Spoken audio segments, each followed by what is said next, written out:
Welcome. I just wanted to say thank you again officially for joining us. This is a conversation between three amazing Filipinx people in the food scene.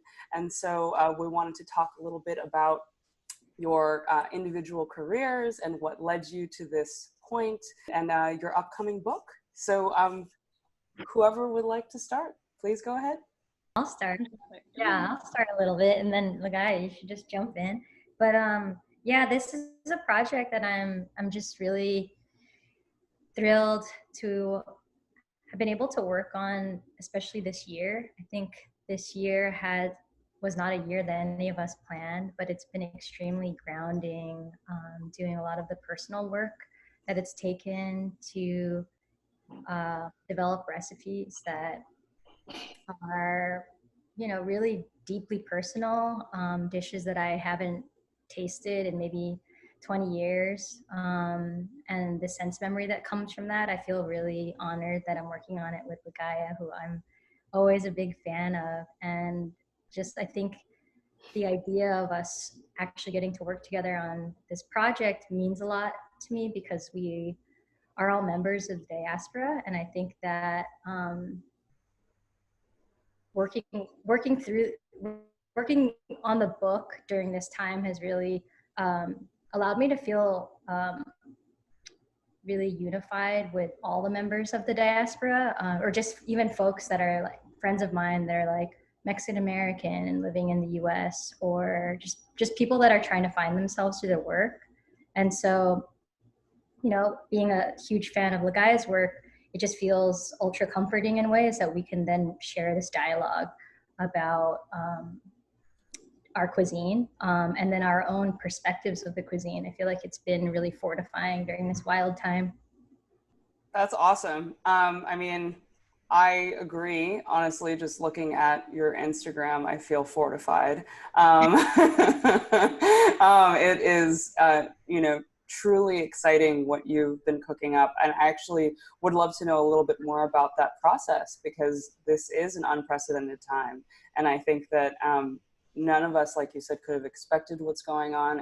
And what is it like to be writing a cookbook right now? Ligaya, should we talk about our process?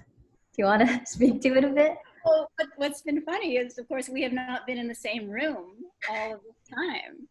I'm not getting to, of course, part of the reason I took this job on is because I thought I'm going to get to eat Angela's food. I can't because we're so far apart. Yeah. So that's the tragedy here for me personally. But yeah, so it's been interesting. Angela, you should talk a bit about you got marooned at the start of the pandemic. Yeah, I just got back to New York. So I'm going to be able to cook the rest of the recipes and test them from my own home, which I think will be, it'll be a nice end of the journey. We have about 100 recipes that we're going to be turning in. And yeah, I thought as well that I'd be able to work with Ligaya in my home and have her come over for certain test days and get her opinion. But we've had to just do it all digitally, like everybody else, doing all their work digitally. And yeah, that's amazing. It's been so strange. But I think this idea of staying at home, or I was living in the Cayman Islands for 5 months working on a majority of the book, really allowed me a space to be really reflective on that experience of being away from your community, and then just see a lot of the other Filipinos that are on the island. The island. I saw a Venus jersey on. Yeah, it was in ways very comforting, and also I just thought about my parents a lot. Seeing these young food industry folks there to specifically cater to basically a lot of like really wealthy resort goers. And I felt so much like a fly on the wall because I was just there not to do events, which normally I feel like that's how I get to engage in community. I felt like such a voyeur going through my own personal reckonings and making these recipes.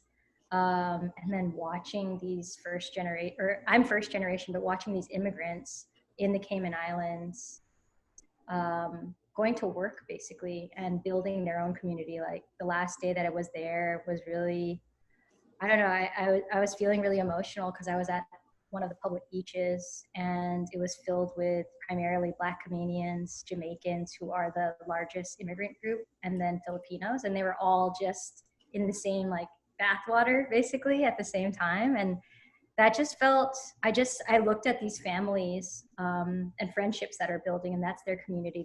They're all in hospitality work. One of them had a dog, and that's kind of their family. Like I was just looking at the dog and watching them have so much fun with the dog. And I just really thought about how they have to find their own sense of community and family in the same way that my parents, you know, when I think about all the like titos and titas that I had that I'm not related to, that's what they had to do. So I felt like I was watching in some way like younger versions of my parents, just trying to figure it out and earn enough money to build a life that's so disconnected from their home. And then really understanding that, yes, I have a connection to the cuisine, like Ligaya has a connection to the cuisine, but it's, again, all of like our own perspectives. And that what I'm really excited about is this time to see all these, hear all these stories, and the more stories, the better, actually, because they're all so different. So I just really love talking to Ligaya, for example, about her experience growing up in Hawaii and being hapa. Like, that's really interesting to me. I think an exciting recipe that's going to be in there is about Spam, and like me making Spam. I don't know. Yeah, I'm so excited to see Ligaya's point of view on that, you know? I have strong feelings about Spam. So do tell, actually, I would really love to know, Ligaya, expanding on that, can you talk about your connection to Spam and to Filipino cuisine and growing up hapa? You know, it's interesting because, so growing up, you know, so my mom did not cook when I was growing up. So she's the Filipino, the full-blooded Filipino in the family. Mm-hmm. And I think that, you know, she said, right, so she, you know, her parents, you know, she grew up with having cooks in the house. Her family wasn't wealthy, but, you know, they had a housekeeper. And I think that she was sort of encouraged not to learn to cook because she was going to go and get an education. So that was the idea. Her mom didn't want her to be trapped in the home. And so she came to the United States not even knowing how to make rice. This is her own telling of the story. Wow. So it's really interesting because so my father is the cook, and I have to say, and this is terribly shameful, but in my own family, my husband is the cook. So I followed in my mother's footsteps and entirely failed. So I really should be, you know, this cookbook is as much for me. I mean, the sort of one great thing about it is that, you know, I'm the person who's checking the recipes. Can an idiot in the kitchen understand them? You know, someone who has no skills in the kitchen. So, so definitely Angela's making all of this as easy as possible for someone like me. So that's been a great thing. But, you know, so I didn't grow up eating Filipino food other than having rice at every single meal. And, you know, so occasionally my mom would make pancit, and it wasn't great, you know. She knows this, we've talked about it, so her feelings won't be hurt. So really it wasn't until I started writing about food for the Times and started going to Filipino restaurants that I really learned that this food that I thought I understood was completely different from what I expected. It was amazing. And I just thought, all these years I didn't get to eat this. So it's been an incredible journey, and part of the joy of doing this cookbook also is just researching all of these traditions and just learning so much more, not just about food in the Philippines, but about everything, you know, the pre-colonial history. And I really, it's been such a joy because Angela has been taking me to all of these areas and saying, let's do more than just food. And that's what makes it exciting. That's awesome. And can you, maybe Angela, can you talk a little bit about what that means, more than just food. What is a cookbook that is more than just food? I really relate to it personally also because I think that food is more than just food, right? There's history and there's so much tied into it. Yeah, well, I think getting deeper with the content of the book, you know, I think Ligaya and I had been talking about working on a book together for several years at this point. And once we got to the meat of the book, which was, you know, really jotting down what the table of contents would look like, there was very clear opportunities for narrative-driven stories. And I think, again, this is something, that part isn't new. We've seen chef-driven narrative cookbooks. We've seen chef-driven restaurants. I think what's really interesting is that, sort of coincidentally, the content of the book, I think, really speaks to where we are in the collective consciousness. Like, you know, there's a reckoning happening with this health pandemic. It's allowing people to have interest in wanting to learn more about themselves and their place in the world. And now with the racial pandemic, I think that people's individual stories we've moved past the time of, I think in the last 5 years, especially with Trump in leadership, with folks that want visibility and in like representation is important. But right now, what's I think really being required is moving past just representation, but then having these ideas come forward and shared as a unifier. And so I think it's really, I feel like we're going to be the collective consciousness is ready to have these stories that are more than just food. And so again, it's not only going to just be personal narratives that I've experienced. I'm so happy that like Ligaya is going to be part of it because she puts in her expertise. She's an amazing researcher, and that's one of the things that I really like about her. So her voice is included.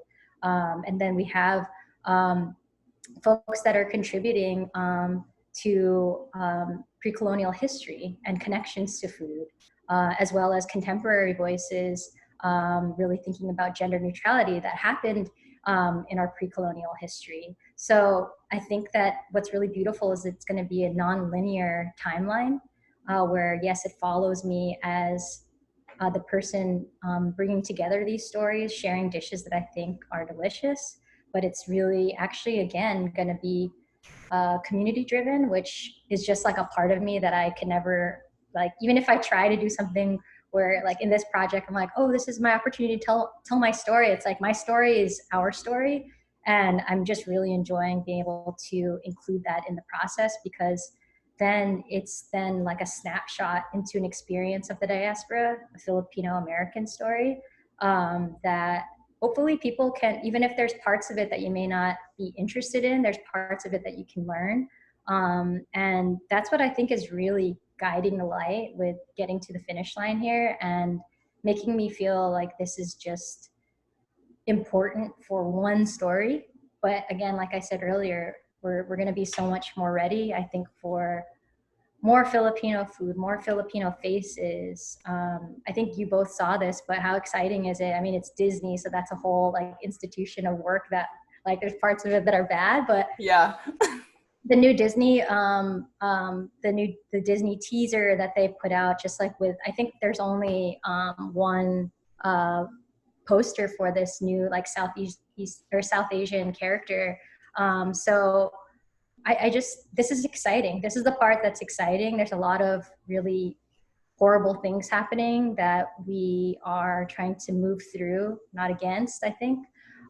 So it feels like exciting that everyone's going to be ready, and that I feel really affirmed in knowing that these type of story building was something that I intuitively wanted to work towards, with or without this health pandemic or this racial pandemic. This was something that I felt like was important.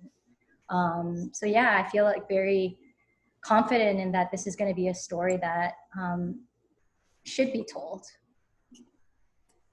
I could not be more stoked. Just hearing the description of that, I could not be more stoked. So I'm really excited personally and selfishly for this book. So I do want to ask, because, you know, I am actually personally also not sure, how did you two meet? What is the origin story of Angela and Ligaya? It's Ligaya's fault. She reached out to me, right, Ligaya? No, I think Priya brought us together, right? It was Priya, like, knows both of us. Our friend Priya Krishna, who writes a lot for the Times and for Bon Appetit. I think that she was a matchmaker. I mean, but I met Ligaya because Ligaya was doing a story on Asian American cuisine, and that was the first time we spoke in an interview. Yeah. And then I remember I was so starstruck just talking. I was like, wow, I feel so excited talking to Ligaya. And at the end of it, remembering that I felt like it was really easy to talk with you, and that I would talk to you more if I could. So that's what I was feeling from it. And then, yes, Priya came in and did her matchmaking, I think really brought us together. But again, like, I think that, you know, I've been exploring my own experience with, like, thinking about what my speaking, like what I speak to verbally over practicing writing. But I feel like writing is something that's really important to me in certain avenues. But in this process, it's been really beautiful to always, I mean, like, it's always great to work with Ligaya and know that I have a separate, like, writing practice that's sort of blossoming at this point. But it's so much more meaningful to me that, like, we're going to share this as our project. I think that's really important, because I feel like it's hard to find, basically, I think in this conversation about diaspora, aspects of it that can feel really isolating. And in ways, I think this book is going to feel really beautiful, because even as, you know, not just like putting the work into, like, this physical manifestation of the book, but then we're going to be able to, like, promote the book and meet other Filipinos along the way. And I'm like, been just like mentally preparing myself for that. Like, even just having this conversation with the three of us, I think is really exciting. Like, the work that you do, Allie, is, like, really important, and we all do very different things. But it just being able to, like, have community with you all and continue that and evolve that, I think is just, yeah, it's so key to this time. And yeah, I'm just really ready to see new faces that can be a part of this journey. I absolutely agree. I mean, I think community is a word that's I've heard a lot in the last few years, but I feel in some ways like we're really only seeing it now. You know, I think that people are really coming together and putting their money where their mouth is. You know, I see this shift as well in entertainment, which is really my sort of main world that I live in. There is definitely more interest from people, I would say, outside of the Filipino community, even in Filipino stories, even in Filipinx stories. And so that brings me to ask, Filipinx, can we talk about the Filipinx of it all? Because I love it, but if you can maybe explain to some people who may not know where that comes from. Yeah, I mean, it was a term that I had been using for some time, like you have, Allie, and I think spending so much time in isolation in the Cayman Islands, I think I've had several conversations with the guy about the unfolding, about why I felt so, like, why it spoke to me so much. And I think the big learning experience that I've had, one is I'm going to explain why it feels good for me.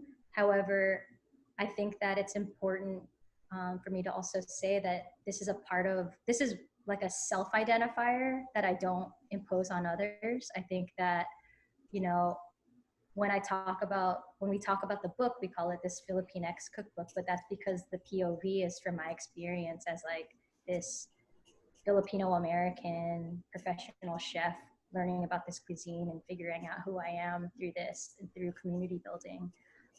But, you know, I've put a lot of time reflecting on why that felt good for me and being able to explain that. And the easiest way I can do that is just thinking about my personal experience growing up in Northern California in San Jose, where San Jose has a large Asian community, a large Filipino, specifically within the Asian community, has a large Latinx community, specifically a lot of Mexicans. And I think I just had my own reflections about how I took Spanish for 4 years. I'm not good at Spanish by any means, sadly, but I've never had any professional training with learning Tagalog. And, this is, I think, a really common story for first generation folks, that we didn't get to learn the language because our parents were worried about assimilation. And there's just so much context there about like how a young person that might become bilingual and learn French, that's revered more than somebody that can be bilingual and like say know Tagalog and English, or like Mexican Spanish in English, that's viewed as a fault for a child. And so, yes, honey. It's so real. That's real. I'm trying not to interrupt you, but like, yeah.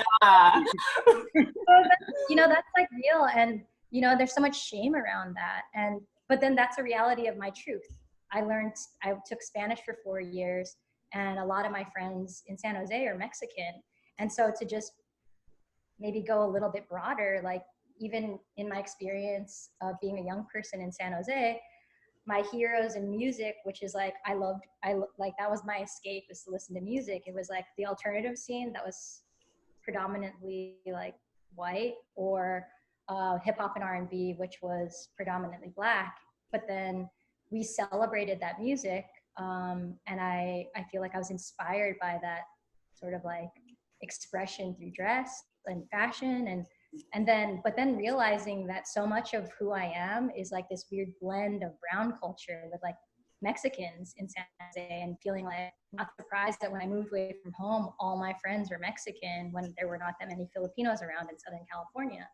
And so knowing that it's just a solidarity with the Latinx community, knowing that the suffix over A meant gender, and that was just my experience. Mm-hmm. And then again, thinking about our pre-colonial history, that there were words that were gender neutral and gender neutral pronouns.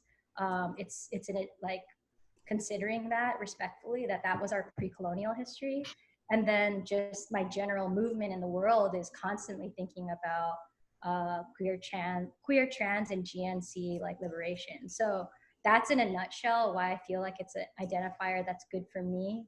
And I understand that makes folks from the Philippines uncomfortable that are Filipinos. Maybe Filipinos that come from the Philippines that live in the US and feel like there's this separation. But for me, it's trying to continue this dialogue with like critical thought of the same goals are like unification for revolt against Spanish colonization in the Philippines. And then now I'm part of a completely different landscape and time. So in 2020, that for me also feels like a revolutionary, like unifier, and just a word, which I'm, in ways I'm happy that there's dialogue around it, and it makes people feel uncomfortable because it's actually the same goal as like a unifier, but it goes beyond just people that belong to different parts of the island, because we're all over now, and we're all over, and we're also, a lot of us are invisible. So I think that it just creates dialogue that I think is important. That makes total sense. And I think it's really interesting because, I mean, for me, I'm just like, like, yeah.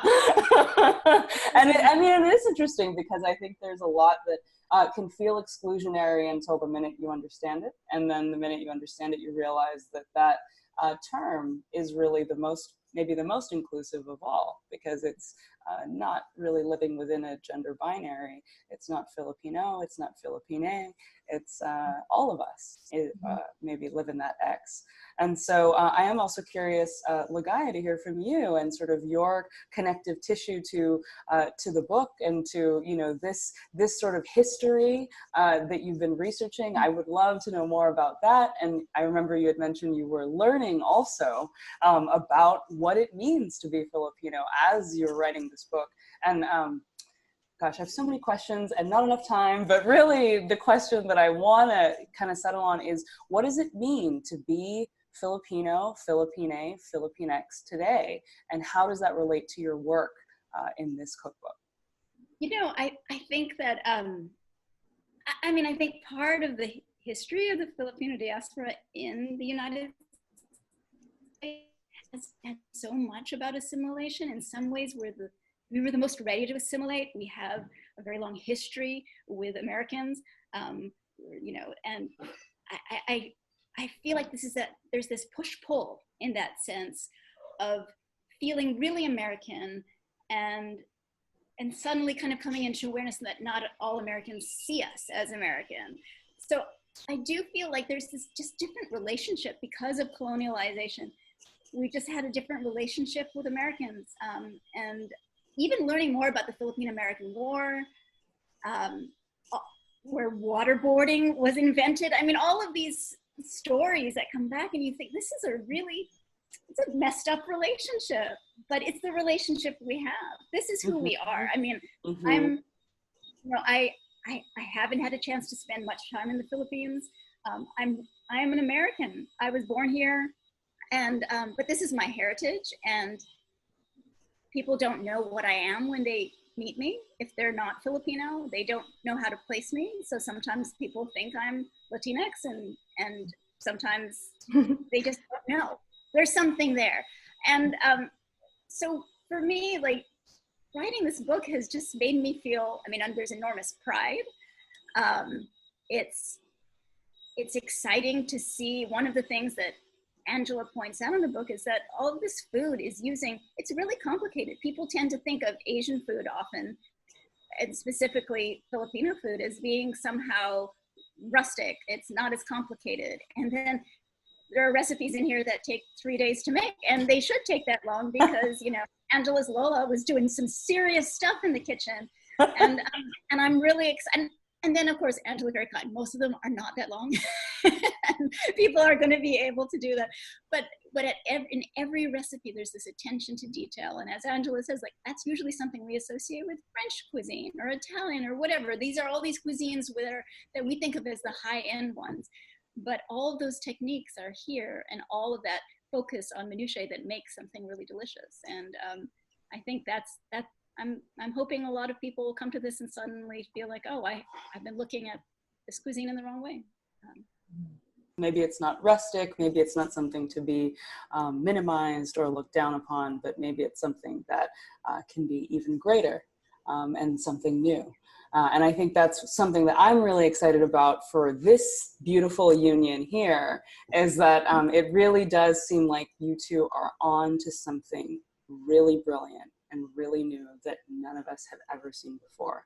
So with that, do you have any parting words? I am beyond thrilled. When's the book coming out? I mean, really, I have 30 million more questions, but any parting words for this interview? Thank you both for your time.